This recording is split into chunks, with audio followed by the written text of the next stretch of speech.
Stop pretending you have money, Drake. My wife's sister rolled her eyes at her dad's birthday dinner. I handed my black card to pay the $3,000 bill. It got declined. My wife and her family burst out laughing. Then the manager rushed over. Mr. Anderson, so sorry. We still owe you $500,000 from last month's catering contract. You know that feeling when you've been planning something for weeks, dotting every I and crossing every T, making sure everything's absolutely perfect? Yeah, well, that was me for the past month, obsessing over every single detail of my father-in-law Robert's 60th birthday dinner. And let me tell you, when you're dealing with Lou Bernardine, the kind of place where they probably polish the silverware with $100 bills, perfection doesn't come cheap. $3,000. 3,000 American dollars. That's what I dropped on this dinner, and honestly, standing there in the entrance, watching those crystal chandeliers catch the light like some kind of fancy disco ball, I figured it was worth every penny. The place screamed money louder than a Wall Street trader having a meltdown, and the view of the Manhattan skyline through those floor-to-ceiling windows? Chef's kiss. Pure Instagram gold. The maitre d' led us to our table like we were royalty or something, which, considering what I was paying, we basically were for the night. Robert's face lit up the moment he saw the setup. I'd specifically requested the corner table with the best view, the one that probably costs more per hour than most people make in a day. His smile was worth every sleepless night I'd spent coordinating this whole production. Drake, this is, wow, he said, his voice carrying that genuine appreciation that makes all the stress worth it. The man had worked his ass off for 60 years, building his accounting firm from scratch, and seeing him happy like this? That's the good stuff right there. Clara, my wife, seemed pleased at first. She was doing that thing where she gets all elegant and sophisticated, sitting up straighter, using her fancy restaurant voice. You know the one. Suddenly, every word sounds like it belongs in a wine commercial. This is beautiful, honey, she said, squeezing my hand under the table. For a hot minute, I thought maybe, just maybe, this would be the night her family finally saw me as more than just the guy who somehow convinced their daughter to marry down. But then I caught sight of Bianca. Oh, Bianca, my sister-in-law, the queen of passive-aggressive commentary and the undisputed champion of making me feel like I don't belong. She was sitting there across from me, wearing that trademark smirk of hers like it was designer jewelry. You know that look, the one that says, I know something you don't know, and I can't wait to use it against you. Her perfectly manicured nails were already drumming against the table, and I could practically see the wheels turning in her head, calculating the exact moment to drop whatever bomb she'd been preparing. Next to her sat Trevor, her husband, who had somehow managed to perfect the art of looking bored and superior at the same time. The guy was leaning back in his chair like he owned the place, swirling his wine glass with the kind of practiced indifference that screams, I peaked in college and never got over it. His eyes had that predatory gleam that meant he was just waiting, hoping, for me to screw something up so he could pounce on it like a cat on a laser pointer. I tried to ignore them. Really, I did. This night was supposed to be about Robert, about showing him the respect and appreciation he deserved, not about whatever psychological warfare his daughters had planned. So I focused on the menu, made sure everyone knew about the chef's specials, played the perfect host. The lobster arrived, and watching Robert dig in was like watching a kid on Christmas morning. The man was practically glowing, telling stories about his early days in business, laughing at his own jokes in that endearing way that made you want to laugh along even when the punchline was older than disco. For a few precious minutes, everything was perfect. Clara's mom, Evelyn, was doing her usual thing, sitting there with that tight smile that could mean anything from, I'm having a lovely time, to, I'm mentally planning your funeral. With her, you never really know which way the wind's blowing until it's too late. She kept making these little humming sounds of approval at the food, which I was choosing to interpret as positive feedback rather than the sound effects of someone slowly dying inside. Marcus, Clara's younger brother, was fresh out of business school and still had that cocky confidence that comes with a newly minted MBA and zero real-world experience. He kept checking his phone, probably updating his LinkedIn profile or something equally thrilling. Every now and then he'd look up and nod sagely, like he was mentally taking notes on how successful people dine or some crap like that. But I could feel it building. That tension that settles over family gatherings like storm clouds over a picnic. Bianca's smirk was getting wider. Trevor was getting more relaxed, which in his case was never a good sign.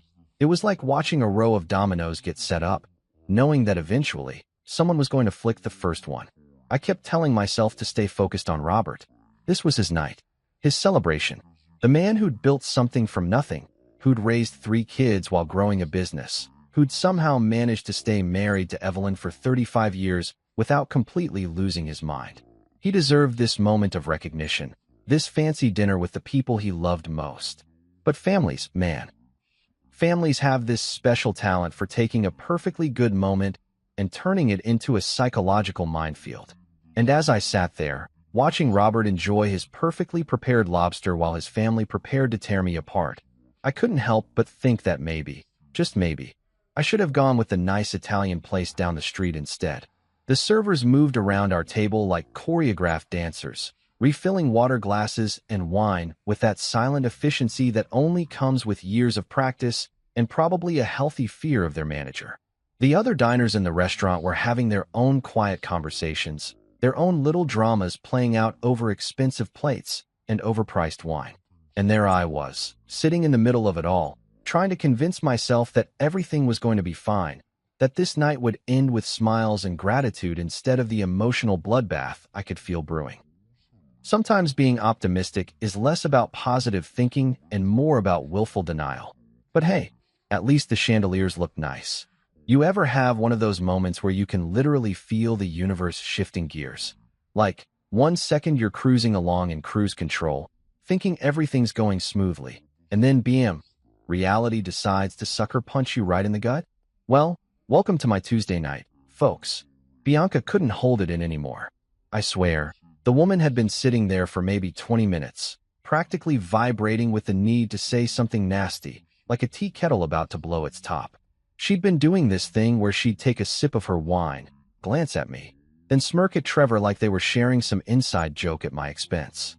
Classic Bianca move, building up to the big moment like some kind of sadistic performance artist. The waiter had just finished pouring the champagne. Dom Perignon, because apparently when you're dropping $3,000 on dinner, you don't mess around with the cheap stuff. When she finally unleashed her venom. The timing was absolutely perfect, of course. Nothing like a public humiliation served with a side of expensive bubbles. Stop pretending you have money, Drake. Just like that. 6 words that hit me like a freight train loaded with pure embarrassment. Her voice had that particular edge to it, the one she usually reserved for talking to customer service representatives or parking meter attendants. You know, people she considered beneath her notice. The words hung in the air like a bad smell, and I could feel every person at nearby tables suddenly developing superhuman hearing. My first instinct was to laugh it off, maybe make some joke about how money's just numbers in a computer anyway, but something in her tone told me this wasn't going to be one of those playful family roasts.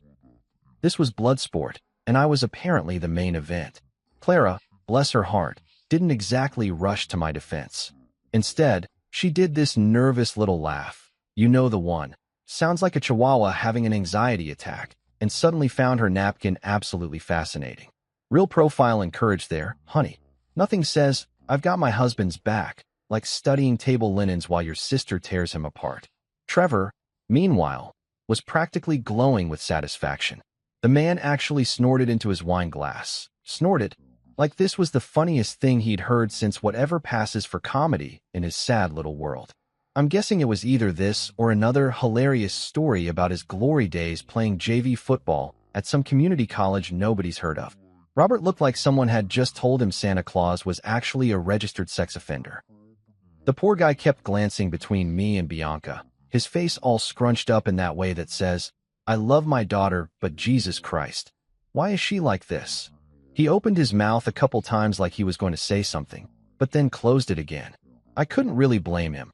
Stepping between Bianca and her target was like jumping into a tank full of hungry sharks wearing a bacon suit. Evelyn, my dear mother-in-law, wasn't saying anything either, but her face was doing all the talking. That tight little smile of hers had shifted into something that looked dangerously close to approval. Not surprise, mind you, approval. Like she'd been waiting for this moment, probably since the day Clara brought me home. Her silence was louder than if she'd stood up, and started applauding. But wait, there's more. Because apparently one family member destroying my dignity wasn't enough entertainment for one evening. Marcus, fresh-faced and full of that special kind of arrogance that comes with a brand new business degree and zero life experience, decided to pile on. "Yeah, dinners like this aren't in your league," he said, leaning forward with all the confidence of someone who's never had to pay for anything more expensive than textbooks. "Don't ruin yourself trying to impress us. Don't ruin yourself trying to impress us. Let that sink in for a minute. This is a kid whose biggest financial responsibility up until 6 months ago was remembering to return his library books on time, and he's giving me advice about fiscal responsibility." The irony was so thick you could have cut it with the sterling silver butter knife that probably cost more than his monthly allowance. The thing that really got to me wasn't even the words themselves. It was the unified front they presented. Like they'd all gotten together beforehand and planned this little intervention. Operation Knock Drake down a peg, or something equally charming. There I was, thinking I was hosting a nice family dinner, and instead I'd walked straight into an ambush. Their laughter started spreading like some kind of contagious disease. First it was just Trevor snorting, then Bianca's sharp little cackles, then Marcus joining in with that forced laugh that college kids use when they're trying to seem mature, but just sound like they're choking on their own pretentiousness. Even Clara's nervous giggles were starting to sound more confident, like maybe she was finally picking a side. The worst part? Other people in the restaurant were starting to notice. I could see it in my peripheral vision, heads turning slightly, conversations pausing mid-sentence, that subtle shift that happens when strangers sense drama and can't help but rubberneck. Nothing quite like having your personal humiliation become dinner theater for a bunch of rich people trying to digest their overpriced fish. I could feel my face getting hot, that particular kind of embarrassment burn that starts in your chest and works its way up your neck like lava. My hands were clenched so tight around my napkin I was probably leaving permanent fingerprints in the fabric. Every instinct I had was screaming at me to either get up and leave or start throwing punches, but instead I just sat there like a deer in headlights, trying to process what the hell was happening. This was supposed to be Robert's night, his celebration, his moment to feel appreciated and loved by his family. And instead, his children had turned it into some kind of twisted reality show where the main entertainment was watching their sister's husband get emotionally eviscerated. The champagne in my glass suddenly looked a lot less appealing.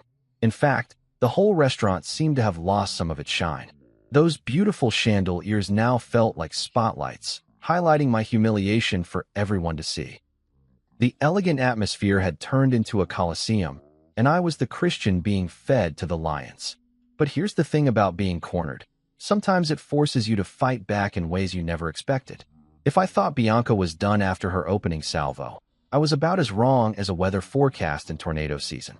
The woman was just getting warmed up, like a prize fighter who'd landed the first punch and could smell blood in the water. And me?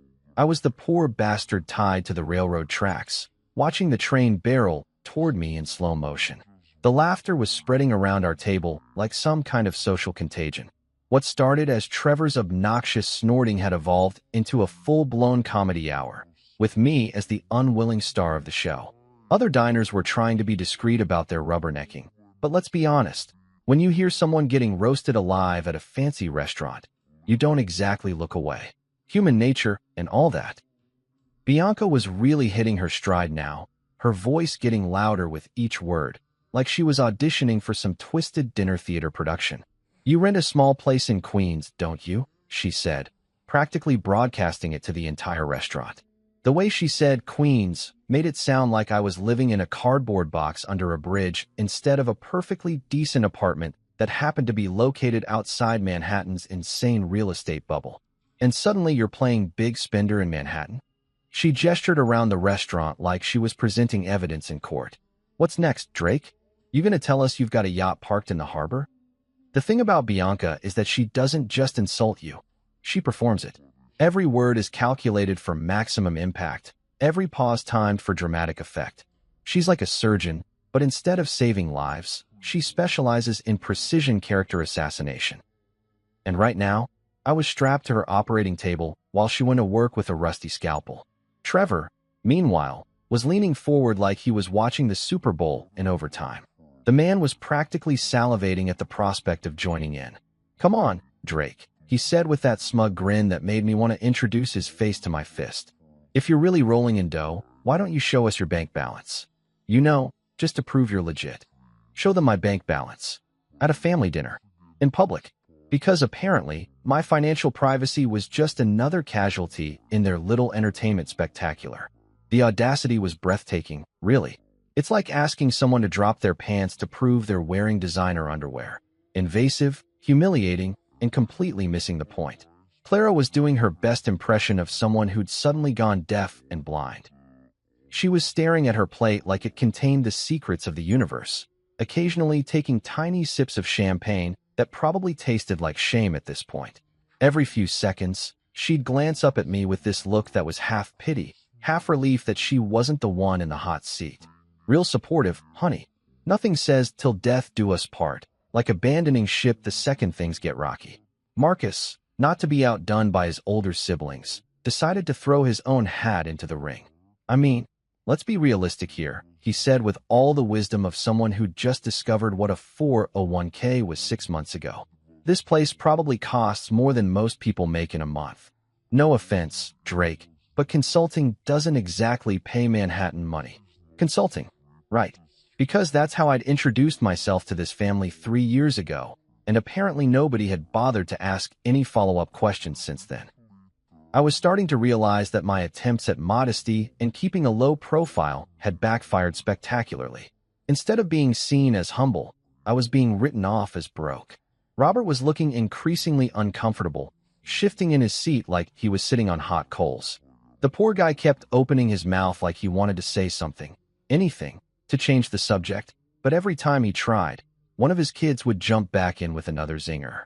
It was like watching someone try to referee a cage match, while the fighters kept ignoring the rules. "No, Dad." Bianca snapped when Robert finally managed to mumble something about the weather. "It's time Drake faces reality. We've all been tiptoeing around this for years, pretending like he belongs at tables like this, but enough is enough." Faces reality. Like my entire existence was some kind of delusion that needed to be corrected through public humiliation. The woman had missed her calling as a motivational speaker. You know, the kind that specializes in crushing people's dreams and charging them for the privilege. The humiliation was reaching epic proportions now. I could feel my face burning with embarrassment, that special kind of heat that starts in your chest and radiates outward like a nuclear meltdown. My hands were gripping the edge of the table so hard I was probably leaving fingerprints in the wood. Every instinct I had was screaming at me to either disappear into the floor or start flipping tables, but I was frozen in place like a rabbit caught in headlights. Other tables weren't even pretending to mind their own business anymore. I caught glimpses of people leaning toward each other, whispering behind their hands, probably placing bets on whether I was going to cry or make a run for it. The elegant atmosphere of Lou Bernardine had been transformed into the kind of spectacle you'd expect at a reality TV show taping. Evelyn was maintaining her sphinx-like silence, but her body language was speaking volumes. She was sitting straighter, looking almost satisfied, like she was finally watching justice being served. Her tight little smile had evolved into something that looked dangerously close to vindication. I could practically hear her thinking, "Finally, someone's saying what we've all been thinking." The worst part wasn't even the words themselves. It was the coordinated nature of it all. This wasn't just random family drama. This was a planned execution. They'd been waiting for this moment, probably for months, building up ammunition and waiting for the perfect opportunity to unleash it all at once. My heart was pounding so hard I could hear it in my ears, drowning out the ambient noise of the restaurant. The beautiful view of Manhattan that had seemed so impressive 20 minutes ago now felt like a reminder of everything I supposedly couldn't afford. The crystal chandeliers looked like they were mocking me, all that expensive beauty highlighting my apparent inadequacy. But you know what they say about cornered animals? Sometimes they bite back. You know that moment in every action movie where the hero's been getting his ass kicked for the entire second act, and then suddenly he reaches for that secret weapon everyone forgot he had? Well, buckle up, Buttercup, because it was showtime. I reached into my wallet with the kind of deliberate calm that comes right before you either save the day or completely humiliate yourself. There's no middle ground in moments like this. You either walk away looking like James Bond, or you become the punchline to a joke that'll get told at family gatherings for the next 20 years. Given my track record with this particular family, the odds weren't exactly in my favor. But here's the thing about being pushed into a corner by a bunch of people who think they know everything about you. Sometimes you've got nothing left to lose. And when you've got nothing to lose, well, that's when things get interesting. My fingers found what I was looking for, and I pulled out my Black American Express Centurion card. Not blackish, not dark gray masquerading as black. I'm talking about the real deal. That matte black titanium rectangle that feels like it weighs about as much as a small planet and costs more to obtain than most people spend on a car. I placed it on the table with the kind of casual confidence that I definitely wasn't feeling on the inside, sliding it across the white tablecloth toward our waiter like I was making a bet in some high-stakes poker game. Which, let's be honest, is pretty much exactly what this was. The reaction was immediate and absolutely priceless. First came the gasps. Sharp little intakes of breath from around the table, like someone had just announced that aliens had landed in Times Square. Robert's eyes went wide, Evelyn actually dropped her fork, and Marcus looked like someone had just explained quantum physics to him using interpretive dance. But the best part? The absolute best part was watching the color drain out of Trevor's smug face, like someone had pulled the plug on his arrogance. The man went from looking like the cat who ate the canary to looking like the canary who just realized he was about to become dinner. Then came the scoffs. Because of course there were scoffs. This family couldn't just accept defeat gracefully. No, they had to double down on their skepticism like they were professional card authenticators or something. Bianca recovered first, naturally. The woman had more resilience than a cockroach in a nuclear apocalypse. She threw back her head and laughed. Not just any laugh, mind you, but that particular brand of condescending cackle that she usually reserved for people who pronounced croissant wrong or ordered wine without checking the vintage first. "Oh please," she said, her voice dripping with the kind of disdain usually reserved for reality TV stars and people who don't use their turn signals. "A fake? How much did you pay for that on eBay? $50? 100? The audacity was stunning, really. Here I was, producing what was essentially the holy grail of credit cards, and she was acting like I'd just tried to pay with Monopoly money. But that's Bianca for you. When faced with evidence that contradicts her worldview, she doesn't adjust her worldview. She just assumes the evidence is fake. Trevor, meanwhile, was nodding along like one of those bobblehead dogs you see in car windows. "Real ones need $250,000 annual spend, Drake," he said, his voice carrying that particular tone of someone who'd just Googled something 5 minutes ago and was now pretending to be an expert. "You're not fooling anyone here. $250,000 annual spend." The man was throwing around numbers like he had any idea what my financial situation actually looked like. For all he knew, I could have been spending that much on coffee and dry cleaning. But no, he was absolutely certain that there was no way someone like me, someone who rented in Queens, someone who did consulting, could possibly have access to that kind of purchasing power. Clara was doing this thing where she was trying to look simultaneously supportive and skeptical, like she couldn't decide whether to back me up or distance herself from what might turn out to be an epic fraud attempt.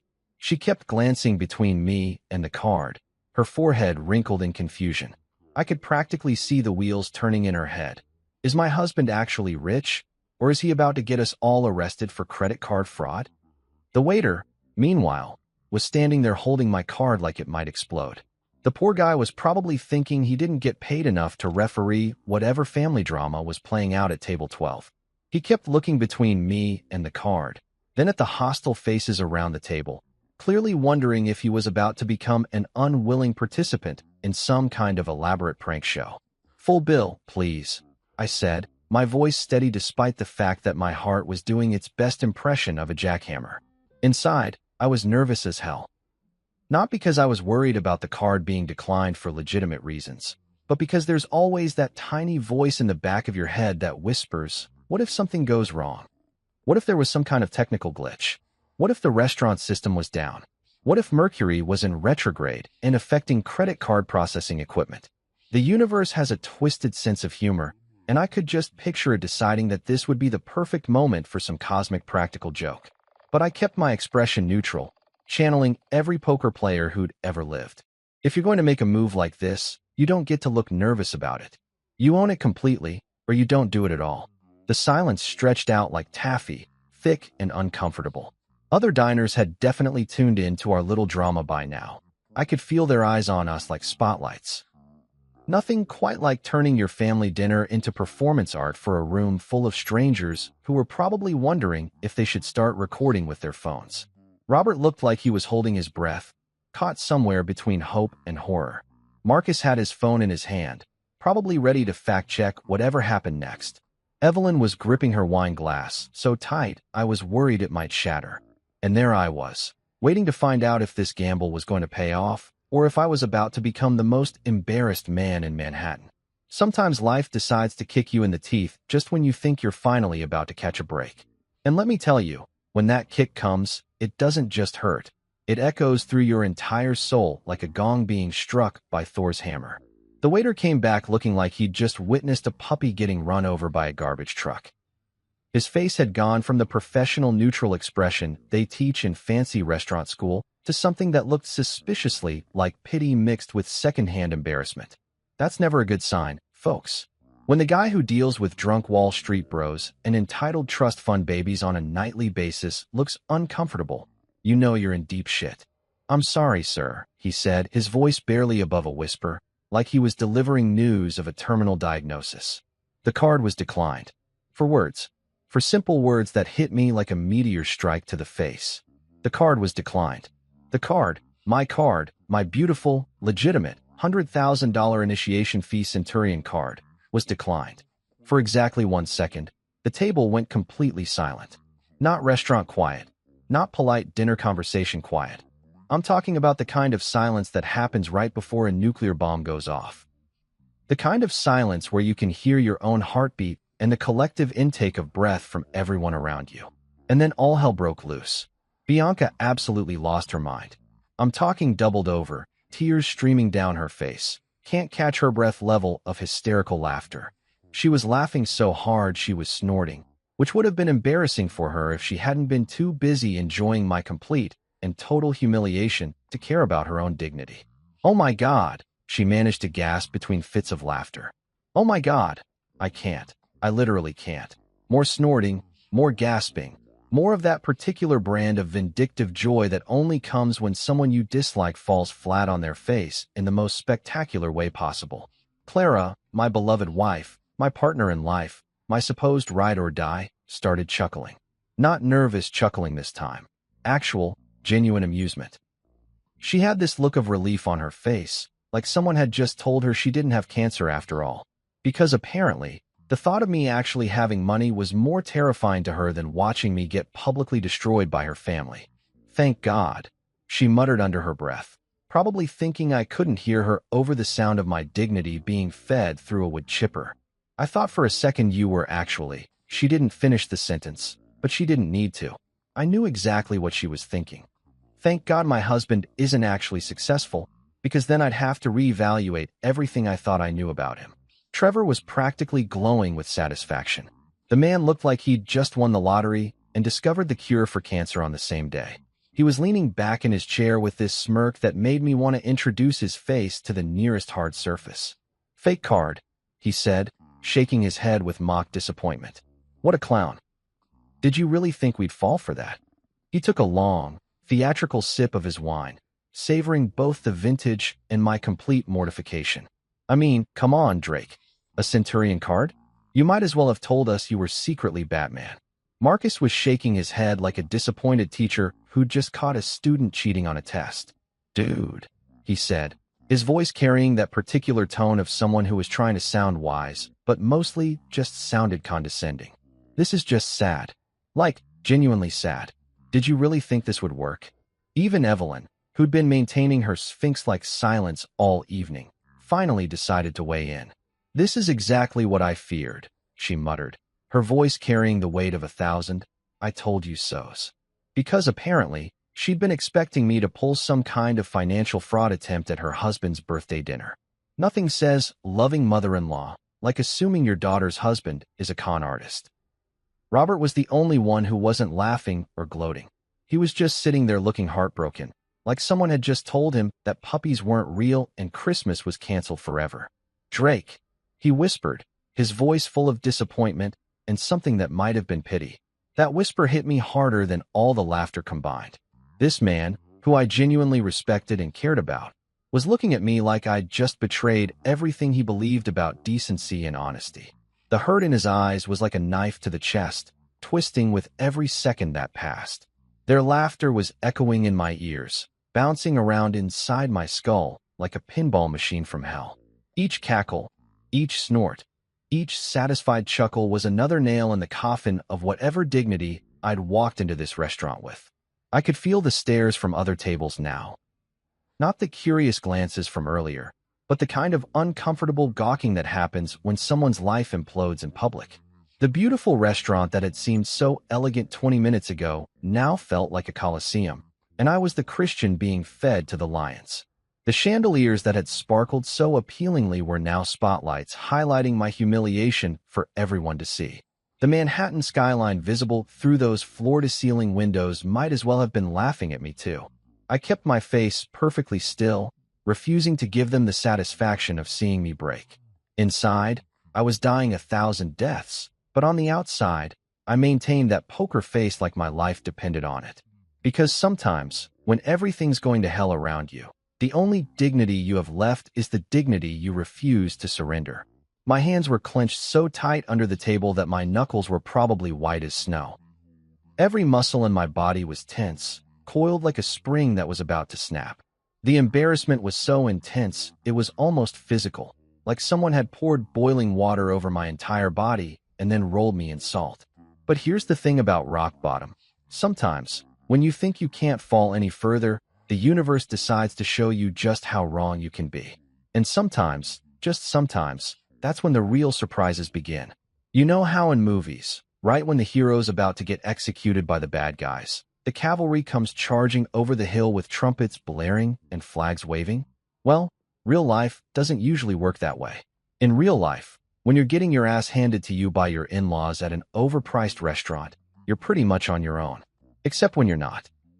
The laughter was still echoing around our table like some kind of twisted symphony of schadenfreude when the restaurant's main doors suddenly opened with more urgency than your typical late dinner arrival.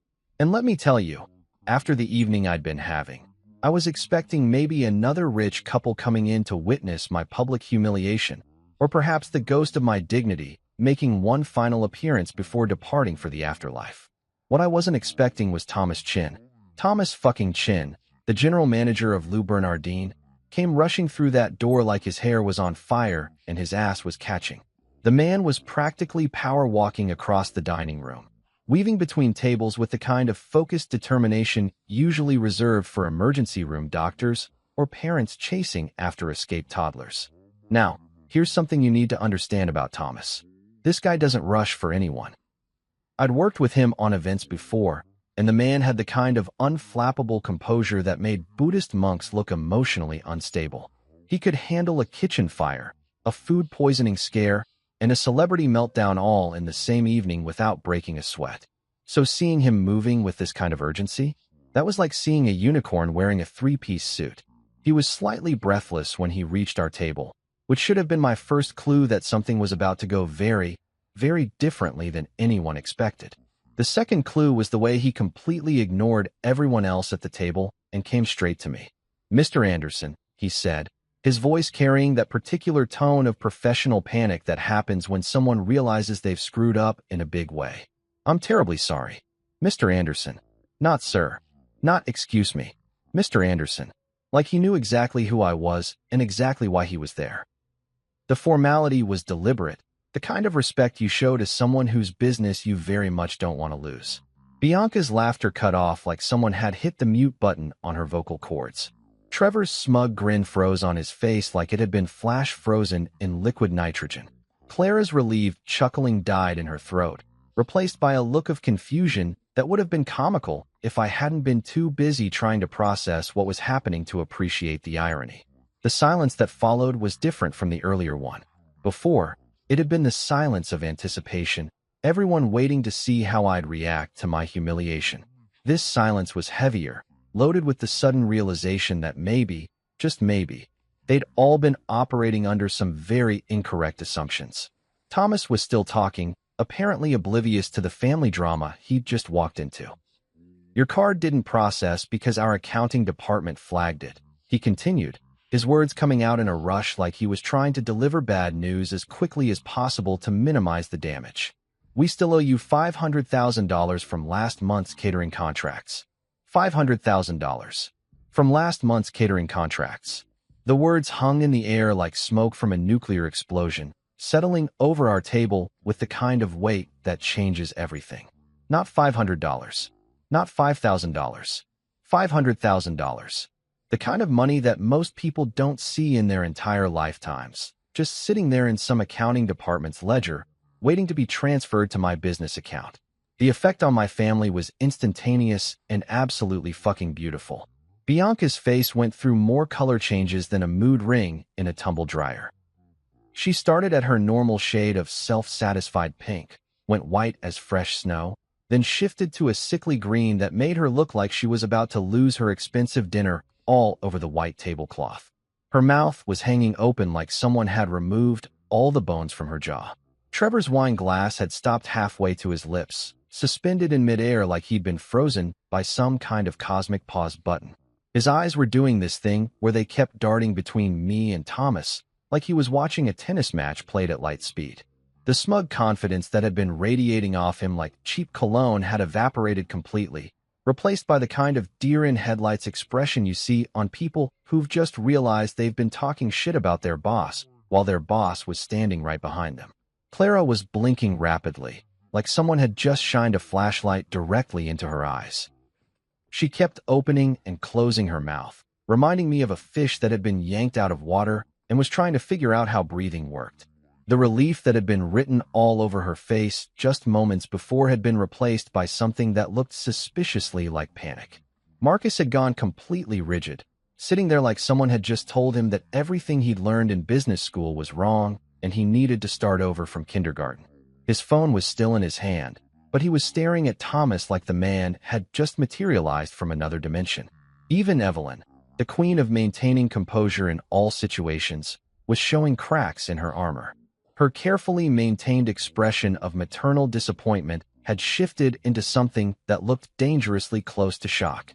Her wine glass was trembling slightly in her hand, creating tiny ripples on the surface of the liquid.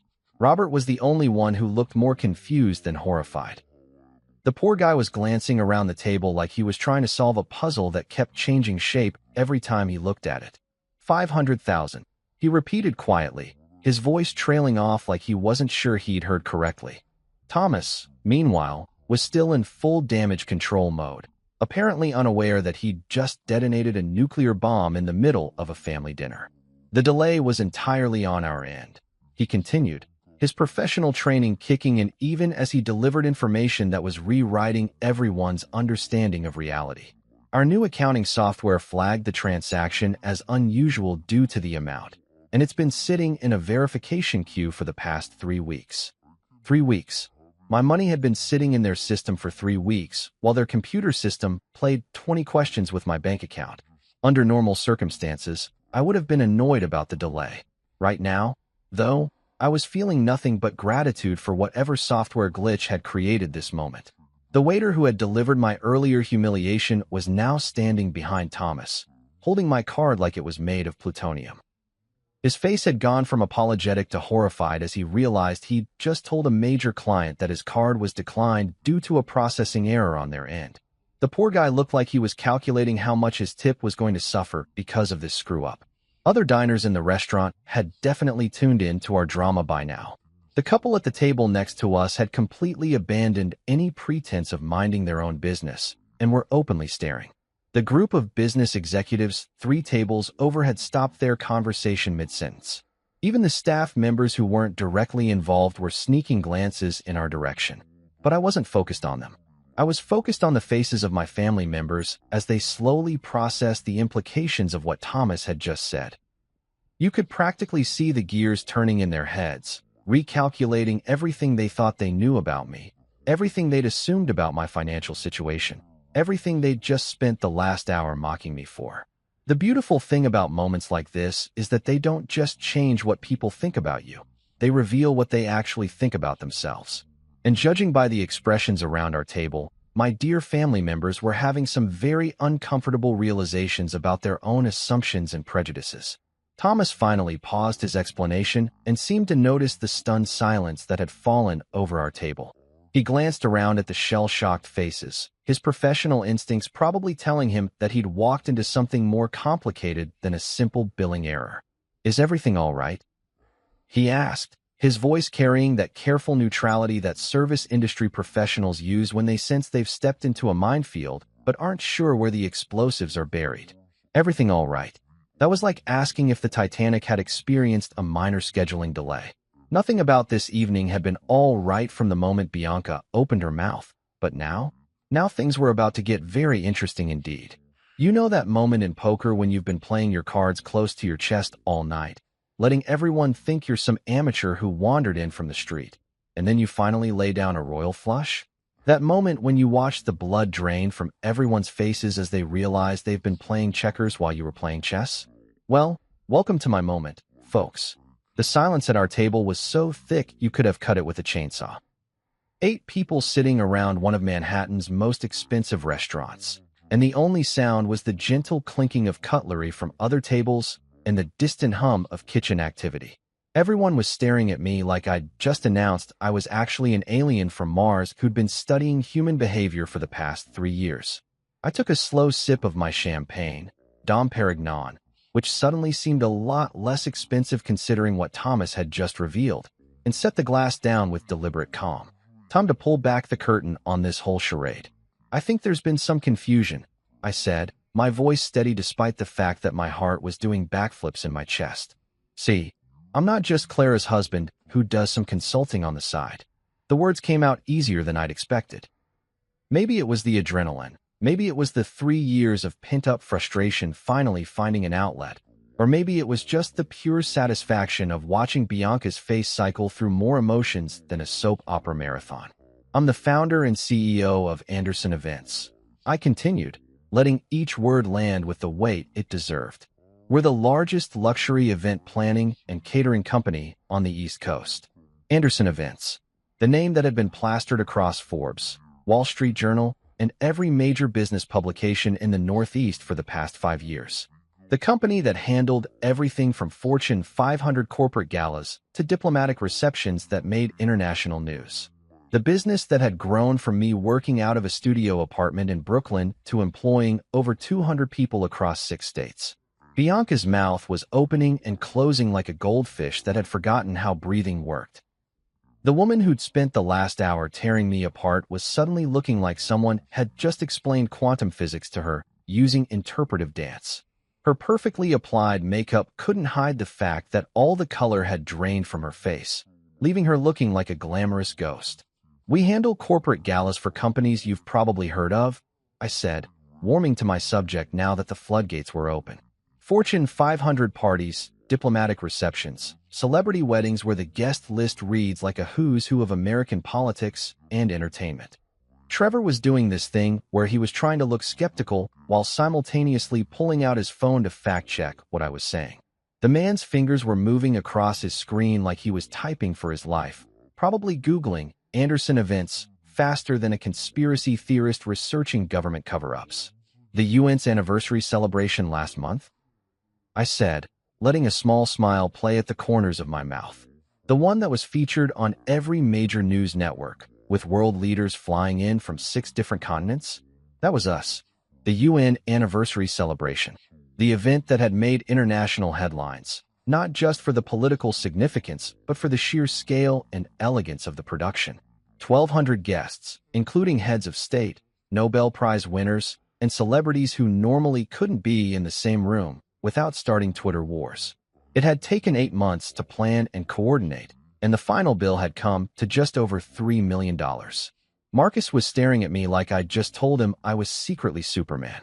His business school education was probably short-circuiting as he tried to reconcile the consultant he'd been condescending to all evening with the CEO of a company that probably generated more revenue in a month than he'd see in his entire career. "But that's impossible," Clara whispered, her voice barely audible over the ambient noise of the restaurant. You never said. I mean, you always told us you did consulting. Consulting, right. Because 3 years ago, when I was still building the company and working 18-hour days, consulting had seemed like an easier explanation than trying to describe what I actually did. Event planning sounded small time, like I was organizing birthday parties for suburban moms. Corporate consulting sounded respectable, professional, the kind of thing that wouldn't raise too many questions at family dinners. I did consulting, I said, meeting Clara's confused gaze. For about 6 months, right after college. Then I started Anderson Events in my studio apartment with a $5,000 business loan and a laptop that crashed every time I tried to run Excel. $5,000. That's what it had taken to start the empire I'd built. $5,000 that I'd borrowed from a credit union, spent on business cards, a decent website, and enough coffee to keep me awake for the first 3 months while I cold called every corporate event manager in New York City. Robert was leaning forward now, his earlier disappointment replaced by something that looked like fascination mixed with pride. Son, he said quietly, are you telling us you've been running a major company this whole time? Son. He'd called me son. In 3 years of marriage to his daughter, Robert had never once used that word with me. It had always been Drake or young man, or, when he was feeling particularly formal, my daughter's husband. But now, suddenly, I was son. We generated $42 million in revenue last year, I said, the numbers rolling off my tongue like they were discussing the weather. We've got offices in Manhattan, Boston, Philadelphia, and we're opening in D.C. next month. $42 million. The kind of number that most people only see in lottery jackpots or celebrity divorce settlements. Revenue that put us in the same league as companies that had been around for decades, not a business that had started in a Brooklyn studio apartment less than 6 years ago. Trevor had found something on his phone and was staring at the screen like it contained the secrets of the universe. His face had gone through several color changes, finally settling on a shade that reminded me of old newspaper. Forbes, he said quietly, his voice carrying the tone of someone who'd just discovered that gravity worked backwards. Forbes ranked you as one of New York's most influential event planners under 40. Forbes. The article that had come out 8 months ago, complete with a photo shoot in our Manhattan office and a 2-page spread detailing how I'd built Anderson Events from nothing into one of the most sought-after event companies in the country. The article that had resulted in phone calls from Hollywood producers, tech billionaires, and at least 3 foreign governments wanting to discuss potential opportunities. Net worth estimated at $28 million. Trevor continued reading, his voice getting quieter with each word. Known for handling high-profile corporate events and celebrity weddings, regularly works with Fortune 500 companies and government agencies. $28 million. The number hung in the air like incense, heavy and impossible to ignore. It wasn't exactly accurate. The Forbes estimates were always a bit inflated, and they didn't account for business expenses and reinvestment, but it was close enough to make everyone at the table recalculate everything they thought they knew about their financial pecking order. Evelyn was gripping her wine glass so tight I was genuinely worried it might shatter. The woman who'd spent 3 years treating me like an unfortunate mistake her daughter had made was suddenly looking at me like I was a completely different species. Her carefully maintained expression of maternal concern had cracked completely, replaced by something that looked suspiciously like awe mixed with a healthy dose of embarrassment. Marcus was doing math in his head, probably trying to figure out how someone who was supposedly broke could afford to drop $3,000 on a birthday dinner without blinking. His fresh MBA was probably telling him that the numbers didn't add up, but the evidence was sitting right there in front of him in the form of Thomas Chin and a $500,000 accounting error. We handle about 300 events per year, I continued, enjoying the way everyone was hanging on my every word now. Corporate retreats, product launches, merger celebrations, diplomatic functions. Last month, we coordinated a tech conference in Silicon Valley for 15,000 attendees. The month before that, we handled a pharmaceutical company's IPO celebration that had a guest list that read like a Fortune 500 directory. The transformation in their faces was absolutely incredible. These were the same people who'd been laughing at me 20 minutes ago, The same family members who'd spent the evening treating me like an embarrassing charity case who'd somehow conned their daughter into marriage. Now they were looking at me like I was some kind of business deity who'd been hiding in plain sight. "But why didn't you tell us?" Clara asked, her voice carrying a mixture of confusion and something that might have been hurt. "Why let us think you were just what? Just a small-time consultant who could barely afford rent? Just some loser who'd gotten lucky when their daughter had felt sorry for him? Just a guy who was punching above his weight class and needed to be reminded of his place in the world? Because I wanted to be loved for who I am," I said simply, the words carrying more weight than I'd intended. "Not for what I have in my bank account." The honesty of it seemed to hit everyone at once. Here I was, a guy who could afford to buy most of the restaurants in Manhattan, who'd been pretending to be broke for 3 years just to see if his wife's family would accept him for himself rather than his net worth. And judging by the evening's events, I'd gotten my answer. Hashtag Chapter 8, their reactions. You know how they say a picture's worth 1,000 words? Well, the faces around our table were writing entire novels. And let me tell you, they were bestsellers in the genre of holy shit, we really screwed this one up. Each person was processing the revelation in their own special way, like watching a psychological experiment in real time. Robert was experiencing what I can only describe as emotional whiplash. The man was cycling through emotions faster than a slot machine, and I could practically see him rewinding the entire evening in his head, recontextualizing every snide comment and condescending look through the lens of what he now knew. His face was a masterpiece of conflicting feelings. Pride at having a successful son-in-law, guilt for not defending me earlier, and what looked suspiciously like the dawning realization that he'd been treating a multimillionaire like a charity case for 3 years. "My son-in-law," he whispered, the words coming out like he was testing how they sounded. But it wasn't just the words, it was the way he said them, with this mixture of wonder and regret that made my chest tight.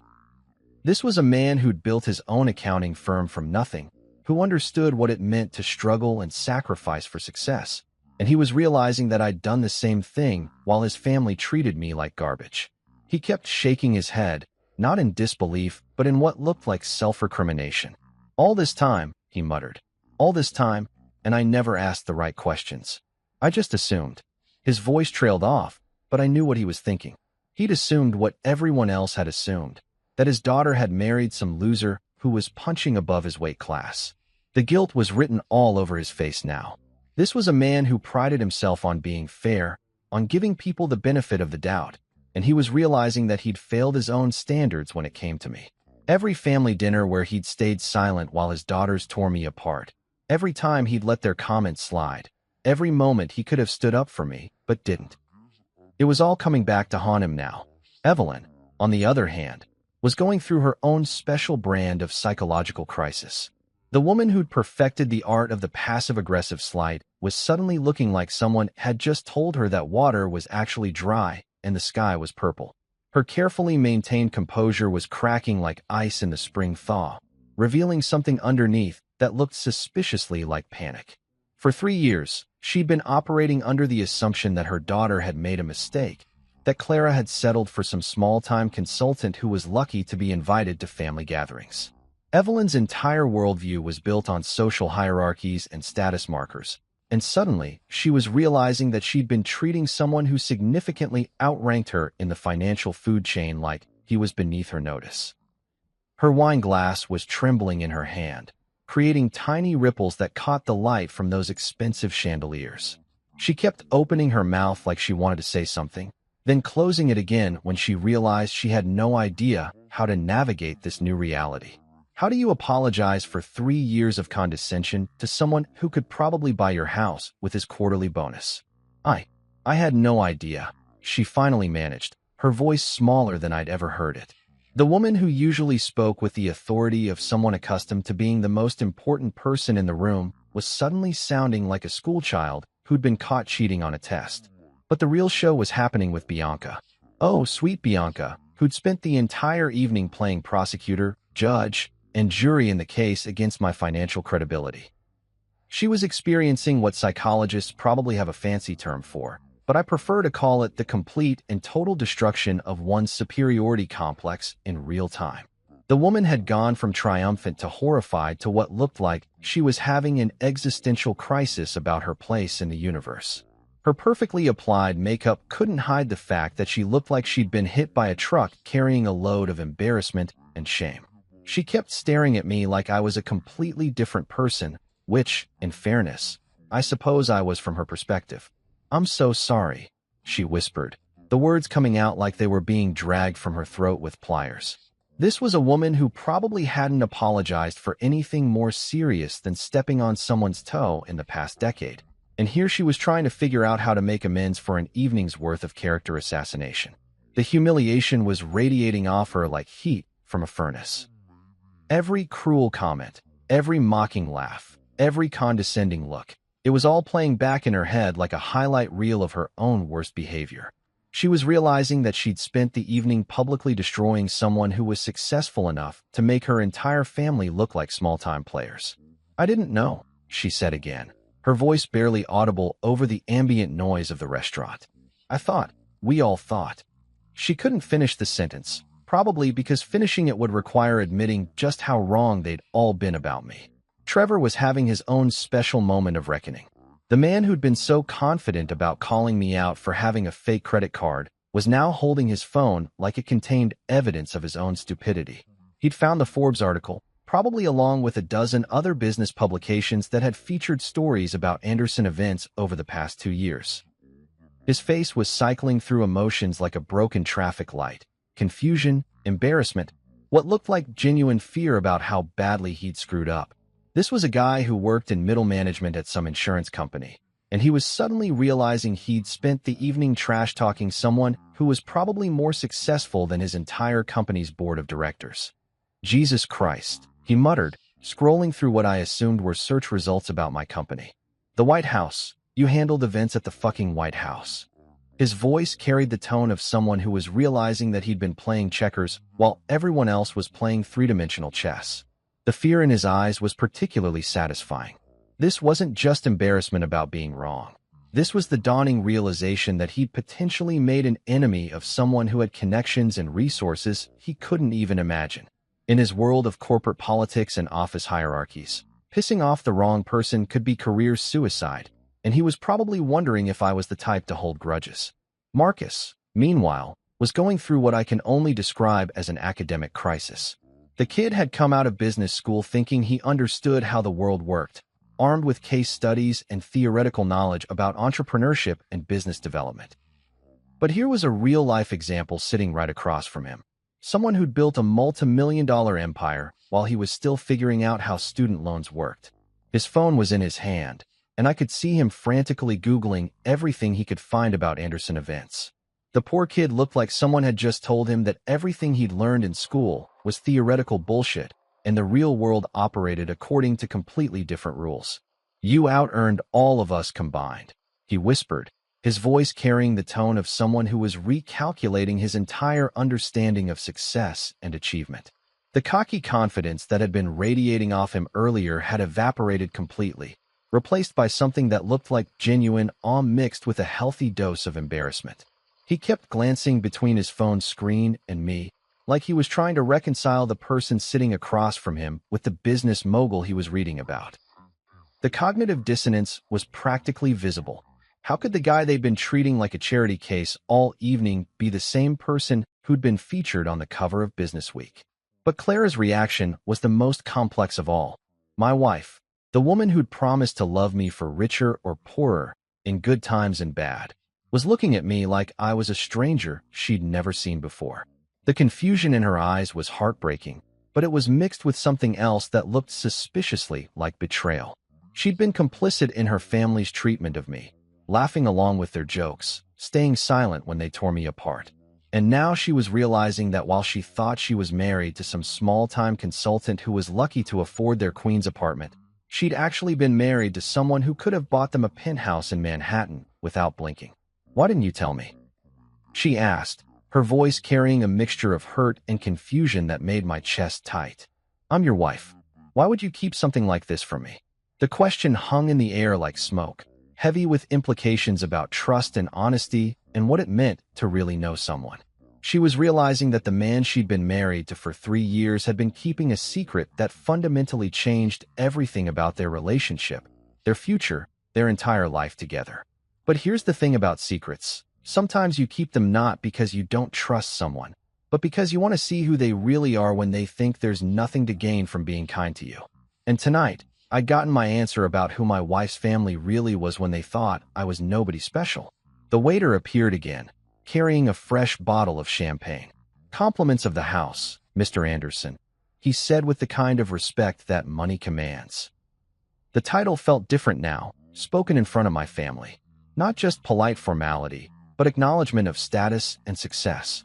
Everyone at the table was staring at me like I was an exhibit in a museum, trying to process this new version of reality where the person they'd been treating like garbage was actually more successful than any of them had ever dreamed of being.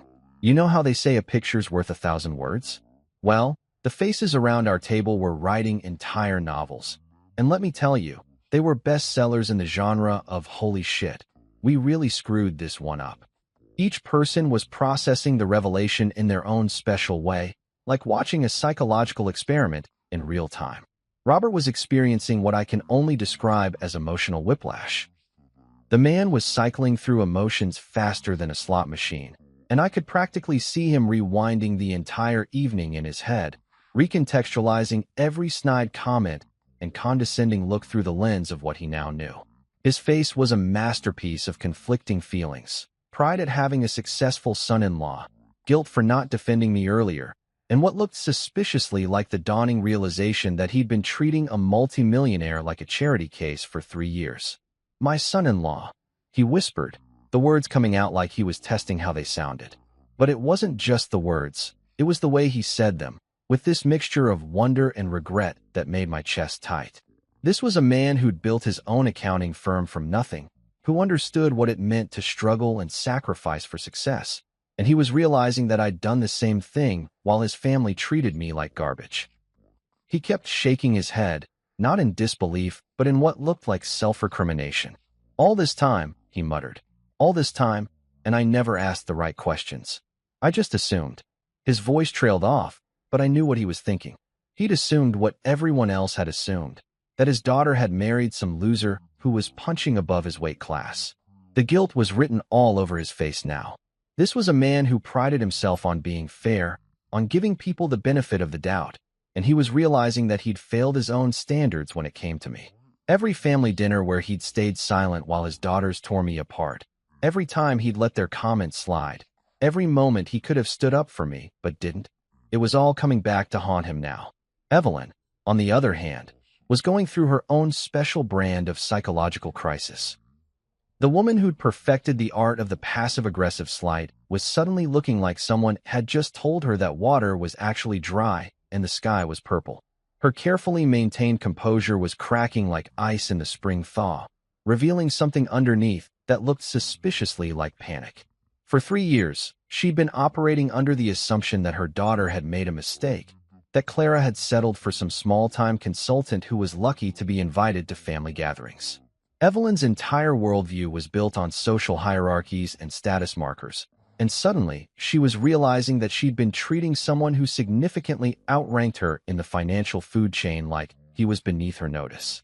Her wine glass was trembling in her hand, creating tiny ripples that caught the light from those expensive chandeliers. She kept opening her mouth like she wanted to say something, then closing it again when she realized she had no idea how to navigate this new reality. How do you apologize for 3 years of condescension to someone who could probably buy your house with his quarterly bonus? I had no idea, she finally managed, her voice smaller than I'd ever heard it. The woman who usually spoke with the authority of someone accustomed to being the most important person in the room was suddenly sounding like a schoolchild who'd been caught cheating on a test. But the real show was happening with Bianca. Oh, sweet Bianca, who'd spent the entire evening playing prosecutor, judge, and jury in the case against my financial credibility. She was experiencing what psychologists probably have a fancy term for, but I prefer to call it the complete and total destruction of one's superiority complex in real time.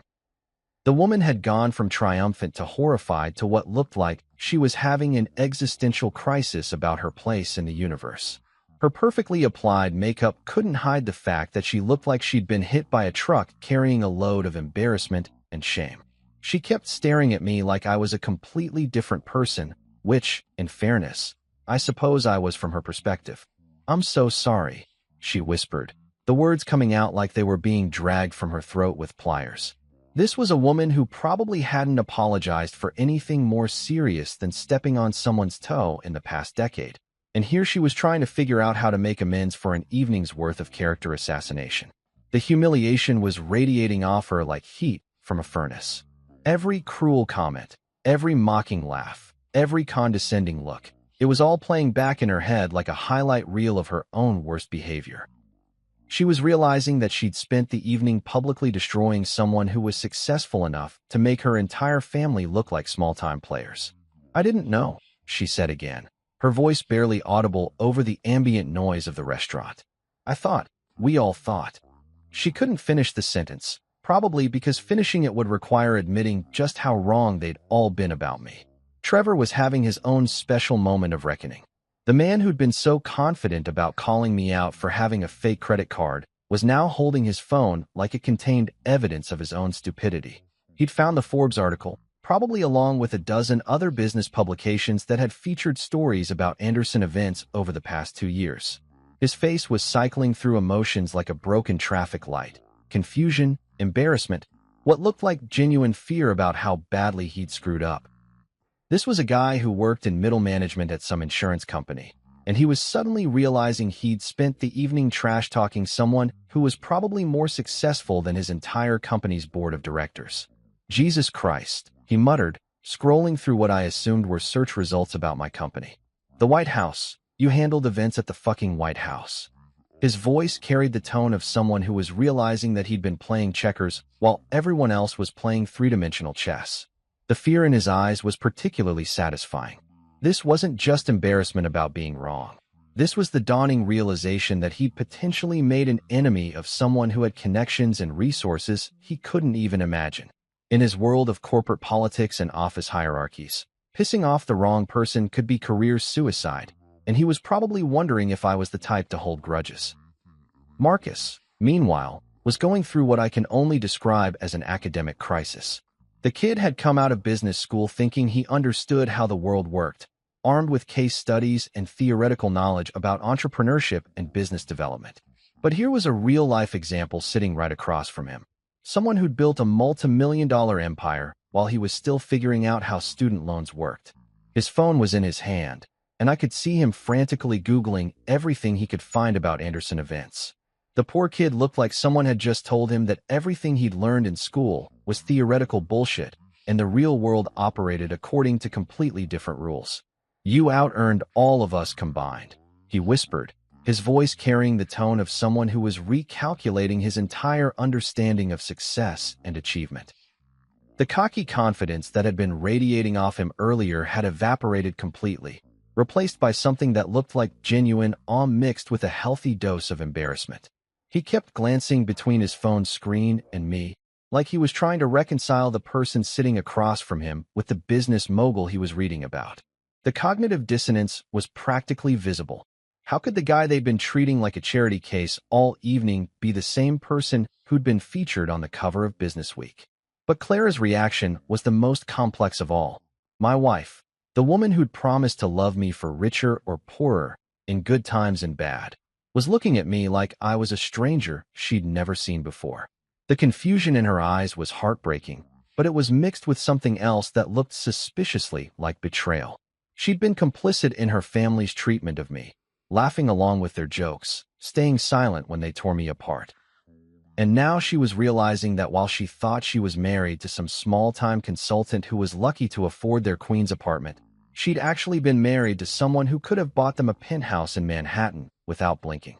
"Why didn't you tell me?" she asked, her voice carrying a mixture of hurt and confusion that made my chest tight. "I'm your wife. Why would you keep something like this from me?" The question hung in the air like smoke, heavy with implications about trust and honesty and what it meant to really know someone. She was realizing that the man she'd been married to for 3 years had been keeping a secret that fundamentally changed everything about their relationship, their future, their entire life together. But here's the thing about secrets. Sometimes you keep them not because you don't trust someone, but because you want to see who they really are when they think there's nothing to gain from being kind to you. And tonight, I'd gotten my answer about who my wife's family really was when they thought I was nobody special. The waiter appeared again, carrying a fresh bottle of champagne. "Compliments of the house, Mr. Anderson," he said with the kind of respect that money commands.